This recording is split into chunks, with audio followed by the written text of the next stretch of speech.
చెప్పేసి హాస్పిటల్ నా బిడ్డ కోసం ఎంతగానో మళ్ళీ బిడ్డ దేవుడు ఎన్నుకున్నాడు, ఎప్పుడో ఎన్నుకున్నాడని ఇప్పుడు ఆయన ఎంతగానో ఆజ్ఞాపించాడు. కొన్ని పరిస్థితుల వల్ల నేను చేయవలసినవన్నీ దాని పేరుకి సంబంధించిన హాస్పిటల్కే ప్రతిదీ నాకు డబ్బు అవతే అవనని నేను అనుకోను. డబ్బుల కోసం కూడా ఆశించలేదు. దానికి సంబంధించింది ఏంటనేది ఫస్ట్ హాస్పిటల్ తీసుకెళ్ళాను, మళ్ళీ వేరే హాస్పిటల్ తీసుకెళ్ళాను. అక్కడ కూడా అమ్మ తగ్గిపోతలేమో అంటున్నారంట. అయినా ఇంకా ఇంటికి తీసుకొచ్చి ఇంకా వస్తుందంట, కొడుతుందంట. మరి అదంతా ఆయన చెప్తుంది. మరి దేవుడు గాయం పెట్టేవాడు ఆయన, తీసేవాడు ఆయన. ఇది ఆయన ముందు ఆయన తీయాలని నేను నమ్ముకున్నాను. నా వాళ్ళు ఎవరు లేకపోతే ఆయన నాకు దిక్కయ్యేలా నేను ఎంతగానో నమ్ముతున్నాను. ఏ పరిస్థితి అయినా నన్ను తీస్తాను అనుకున్నాను. కొన్ని కష్టాలు ఉన్నాయి.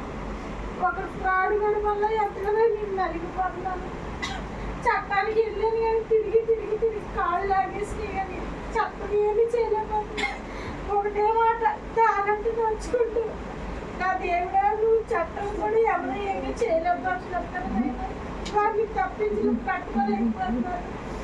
ఒక్కరు ఉండవు కదనైనా చట్టానికి వాడిని ఏ రీతికైనా సరే వాడి తప్పకుండా చేతండి, నాకు డబ్బులు వస్తాయని నేను ఆశించలేదని అని చెప్పి ప్రార్థనే చేసుకుంటున్నాను. ఎప్పటి నుంచి ఆ నిరీక్షణ ఎప్పటికీ చూపిస్తానని. చాలందాజు గారి వాక్యాలు ఏయోటి వస్తూ ఉంటే భయపడకని, ఏయోటి వస్తూ ఉంటే ఇంకా యూట్యూబ్లో పెట్టుకుని నేను ఒకసారి చనిపోదామని కలబడి దాకా ఇంతటి పరిస్థితులకి మళ్ళీ నా బిడ్డలు గుర్తొచ్చి నేను ఇంకేమకి వచ్చి అని వాక్యాలు ఆలకిస్తే నేను ఇలా బలపడతానంటే ఆ వాక్యాల వల్లే.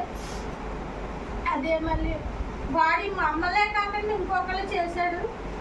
పాలు కానీ వెళ్ళంట, పాలు కానీ చెప్పి మా పేరు చెప్పి ఫాస్ట్ గా నన్ను ఒకరు మాఫం చేశాడు. వాళ్ళు కేసు పెట్టుమని నా మీద చెప్పింది. ఆ లాయర్ ఏం చేశాడు, వాళ్ళకే సేవ్ చేసేలాగా నన్ను ఈఎంఐ కట్టేలాగా అని చెప్పి వాళ్ళకి మంచి మాటలుగా మాట్లాడి మొత్తం నా ఒక 40,000 పాలు కంట, ఒక 18,000 క్యాష్ అండి. మొత్తం ఒక 60,000కి మొత్తం టెండర్ పెట్టారంట. పెట్టి అదే మా ఆయన గారికి ఎలా చెప్పి సార్లా చేసాడో వాళ్ళకి ఎంఆర్ఓ లాగా పరిచయం చేసాడంట. అది అక్కడ సంతకం పెట్టింది పలానా వాడు మోసం చేశాడు అక్క, ఇదిగో నేను 2,90,000 ఇచ్చానని చెప్పి ఆ కాగితం పెట్టు. అది నిజమే, చేపలలో అయితే నేను నిజంగా కనుక్కుంటాను. చేపలలో నిజంగా మోసం చేసేవాళ్ళు అది నోరు అలా ఉంటుందని ఆవిడ నమ్మిందంట. తీరాగా ఈ డబ్బులు ఇవ్వలేనప్పటికీ వీడు చాలాసార్లు ఫోన్ చేస్తున్నారంటే ఇదిగో అంటున్నాడు, అదిగో అంటున్నాడు, పాలు డబ్బులు కాటికి ఎత్తుకుని ఇంక వీడి మీద సందేశం పడి ఇప్పుడు మళ్ళీ ఫోన్ ఎత్తలేనప్పటికీ వాళ్ళు ఎత్తిన కాగితం మీద అడ్రస్ మీద మా ఇల్లు కనుక్కొని వచ్చారు. నేను అప్పటికి ఆ మధ్యాహ్నం మార్కెటింగ్ వచ్చి ఈ కష్టాలకి దేవుడానే ఏడ్చుకుంటే అలా దొరుకుతున్నాను. మా ఆయన కనుక్కొని తిట్టి అలా పడుకున్నాను. వాళ్ళు ఇద్దరు వచ్చారు. మీరు మరి ఏమంటే అవునన్నారు. పట్టాభి సురేష్ తెలుసా అన్నారా, తెలుసా అన్నారు. మీరు డబ్బులు ఇవ్వాలన్న కదా అన్నారు.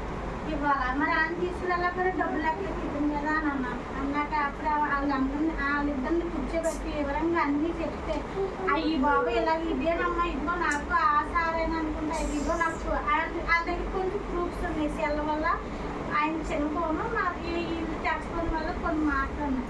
ఇలాగే నేను అన్నీ చెప్పినప్పటికీ వాళ్ళు ఆశ్చర్యపోయి వాళ్ళు 2,000 అంటారు. చిన్న మేనమ్మ అయితే 2,000 కేసు పెట్టారు. వాళ్ళు కూడా పెట్టారు. మాది 1,000 ఉంది, 1,000 ఏమీ చేయలేకపోయారు. ఒకసారి నా డబ్బుల కోసం 40,000 కోసం కాదు కదమ్మా, ఇలా ఇంకెంతమందిని మోసం చేస్తున్నాడు. నా పాలు ఆయన పాలు తీసుకొని ఒక 6-7 గేదెలు చూసుకొని అన్నీ చేసుకుని కష్టంగా చేసుకున్న వాళ్ళకి మోసం చేశాడు. సరే నాకు డబ్బులు ఇవ్వాలని అడుక్కున్నాను నేను ఇద్దును అని చెప్పి ఆయన ఎంత కొట్టేది కారు కొనడానికి చాగోళ్ళు, ఆ చాగోల్లో ఒకసారి ఇన్ని చాగోలు తీసుకెళ్ళారంట. ఏదో బ్యాంక్ మీద అదేదో ఫ్రూట్స్ ఉంటే దాన్ని పట్టుకొని మేము చాగోలు కారు మీద వెళ్ళాము. వాళ్ళ అక్కలు ఉన్నారు అక్కడ కనిపెట్టాము. ఎలాగైతే వాళ్ళ అక్కలు ఉన్న వాళ్ళు పెద్ద అడుగులే ఏమన్నారంటే వాడు మాకు సంబంధం లేదు, మా ఆయన గట్టు బోల్డ్ డబ్బులు ఇవ్వాలి, మమ్మల్ని మోసం చేసి వెళ్ళిపోయాడు, వాడి కోసం మా ఇంటికి రావద్దు అన్నారు. ఆ పక్క వాళ్ళు ఉన్నారంటే అమ్మ ఇలాగే ఇంకొకరు కూడా వచ్చారు, ఇలాగే మోసపోయారు, డబ్బుల విషయంలో అయితే వాడి దగ్గర నుంచి రావు, మర్చిపోండి అని చెప్పారు. కానీ అక్కడి నుంచి మళ్ళీ ఏమి తినగానే మళ్ళీ ఆ కార్లో ఎలా వెళ్ళామో అలాగే వచ్చాము. దేవుడు మరి వాళ్ళని ఏం చేయాలని మరి ఆయన చెప్తే ఇంకా ఆయనకే వదిలేసాను. కానీ ఈ బాకీలన్నీ తీర్చడానికి ఇంకా చాలా కష్టపడాలి. అలా వరకు ఇంకా నాకు కొంచెం బలహీనగా ఉంటుంది. నీకు ఒక్కొక్కసారి ఉంటున్నట్లే కోళ్ళు తిరిగినట్టు కళ్ళు తిరుగుతున్నాయి. ఇలా వదిలైతే ఇక్కడ చెస్ట్ నొప్పి వచ్చేసింది. మామూలుగా చేస్తున్నాను ఆడపిల్ల ఏంటనుకో మంచినీళ్ళు తాగి మళ్ళీ పళ్ళు ఇలా విసురుకొని కొంచెం ఫ్యాన్ కాలం అక్కడ పక్కన ఫ్యాన్ ఉంటుంది అక్కడికి వెళ్ళిపోదాం అన్నప్పుడు మళ్ళీ కొంచెం శ్రమకి వెళ్ళారు. ఏంటంటే నేను ఇక్కడే ఇలాగే చచ్చిపోతానా పీట మీద ఇంకా అలా చచ్చిపోతానా అనిపించిందండి. ఉదయం నుంచి కూడా ఇవాళ అలాగే బల ఎత్తుకుంటే ఆ బల ఎత్తుకుని దేవుడు బలపరుస్తాడు. అలాగే నా కోసం ఇంకా నా పిల్లల కోసం ప్రార్థన చేయండి. ఈ పీడులో ఒక మేలు నింపాడంటే ఒకటి నా ఆడపడిచే కాదు ఒక దేవత ఆత్మీయంగా నిలబడింది, బంధువులుగా కూడా నిలబడింది. రెండు ఇచ్చాడు ఆ దేవుడు ఆ పట్ల. మరి ఆ పిల్లోడైతే ఫస్ట్ చిన్న పిల్లన పెద్ద పిల్లన అని అనుకుని ఇప్పుడు దాకా నేను చెప్పలేదు. అప్పుడు చేసుకుంటాడా ఎవరినైనా ఇద్దరు ఏమన్నా చేసుకుంటాడా లేదో కూడా అనుకున్నాం. కానీ ఏమన్నాడంటే పెద్ద అమ్మాయిని చేసుకుంటాను అన్నాడు. చిన్న అమ్మాయి అంటే నాకు అంత ఉండదు అన్నాడు. ఇంకా వాళ్ళందరికీ కూడా చెప్పలేదు పెద్ద చేసుకుంటాను కానీ నేను జాబ్ తెచ్చుకున్నాను చేసుకుంటాను. ఇంకో 2 సంవత్సరాలు పడుతుంది, 2 సంవత్సరాలు పడుతుంది అని చెప్పాడు. అదొకటి నాకు ఆనందం ఇచ్చింది. దేవుడు ఇచ్చిన దీవెనంటే ఇదే.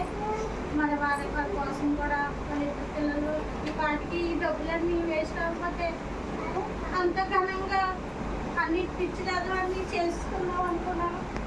కానీ పరిస్థితి అంతా ఇలాగా దేవుడు ఆత్మహత్య చేసాడు. మరి ఆయన నామానికి మరి ఏం చేస్తాడు ఆయనకే ఇంకా అనుకున్నాను. మా కుటుంబం కోసం మీ అందరూ కూడా ఇంకా అనుకున్నాము ప్రార్థన చేయండి. మరి నా బిడ్డకు చదువు లేదు, ఇంకా చదువు ఇంకా ఇప్పుడు ఆ బిడ్డ అనుకున్నట్టుగా నిజంగా వాడబడాలి. ఆ వాడపడటం కోసం సేవకి ఆ దేవుడు ఇచ్చాడు. ఇంకా బిడ్డని ఆ సేవలో బాగా వాడబడే సహాయం చేసేది. మరి కావున ఎగ్జామ్ రాసాడా పాస్ అయ్యేలాగా మీ అందరిలో ప్రార్థన చేయండి. కొన్ని బలహీనత కోసం కూడా ప్రార్థన చేయండి.